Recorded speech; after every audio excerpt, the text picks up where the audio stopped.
Selamat sejahtera tuan-tuan dan puan-puan yang dikasihi. UMNO Semborong tuntut pemimpin beri penjelasan penggantungan Hisam.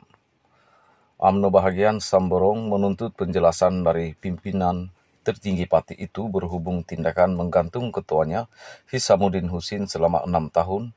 Tuntutan itu disuarakan menerusi sidang media yang disiarkan secara langsung di laman Facebook utama Semborong hari ini. Timbalan Ketua Semborong Abdul Ghani Abdul Rashid berkata, mereka terkejut dengan keputusan yang dibuat Majelis Kerja Tertinggi MKT seolah-olah Hisamuddin telah melakukan kesalahan berat, seperti mengkhianati parti sehingga dijatuhkan hukuman itu. UMNO Semborong rasa amat berat tempoh 6 tahun ini, tetapi betul-betul individu yang nak khianat atau rosakkan parti, padahal tak ada pun langkah pengkhianatan dibuat, hukuman tiada pertimbangan yang dibuat tanpa proses sewajarnya. Saya difahamkan tak ada surat tunjuk sebab tak ada sesi pendengaran dalam lembaga disiplin, dan sudah tentulah hukuman tak ambil kira jasa dan pengorbanan beliau Hisamuddin dalam pelbagai peringkat kepimpinan parti sebelum ini. Keseluruhan ahli UMNO Semborong tuntut penjelasan yang sejelasnya daripada MKT berhubung sebab penggantungan sedemikian diberikan kepada mantan Ketua Semborong Hisamuddin Husin. Katanya, sidang media dia itu dibuat sebaik selepas mesyuarat UMNO Semborong 2 hari lepas pengumuman berkenaan hukuman terhadap ketua mereka.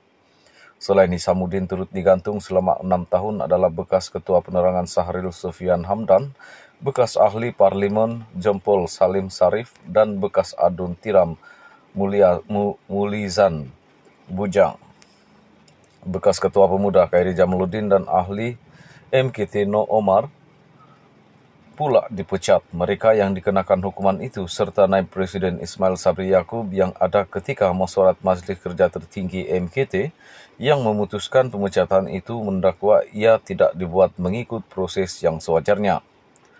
Setakat ini tiada penjelasan rasmi diberi berhubung penggantungan Hisamuddin, namun ahli MKT Puad Zarkasi sebelum ini mendakwa keputusan itu kerana di antaranya memainkan peranan utama mengumpulkan sokongan untuk Mahyudin Yassin menjadi Perdana Menteri selepas PRU 15. Ketika ditanya jika UMNO Semborong akan menyarankan Hisamuddin agar membuat rayuan, Abdul Ghani berkata ia terserah kepada ahli Parlimen Semborong itu sendiri. Saya lebih serahkan kepada Hisamuddin sendiri. Dia ada prinsip yang tersendiri, tapi bagi pihak kita, mahu ada semakan. Kita harap ada semakan kepada hukuman ini dimulakan dengan tata cara yang betul. Proses itu kena ikut supaya apa yang dapat diluahkan oleh orang yang dituduh itu dapat didengar, supaya pandangan lain dapat dikaji, maka akan ada satu tindakan yang lebih tepat. Tindakan tidak cermat mengulas lanjut, Abdul Ghani berkata, penjelasan segera perlu diberikan kepada lebih 14.000 ahli UMNO Semborong sebelum keadaan menjadi lebih parah. Saya gambarkan tindakan yang diambil oleh pemimpin tertinggi parti sebagai tidak cermat, sedangkan isunya lebih kepada berlainan pandangan atas matlamat yang sama untuk masa depan parti, tapi diurus dengan cara hukuman yang berat, katanya. Semalam Hisamuddin yang juga cucu kepada pengasas UMNO ON Jafar berkata keputusan dibuat UMNO tidak akan mematahkan semangatnya untuk terus berjuang. Bagaimanapun Hisamuddin tidak memperincikan lebih lanjut mengenai langkah seterusnya yang akan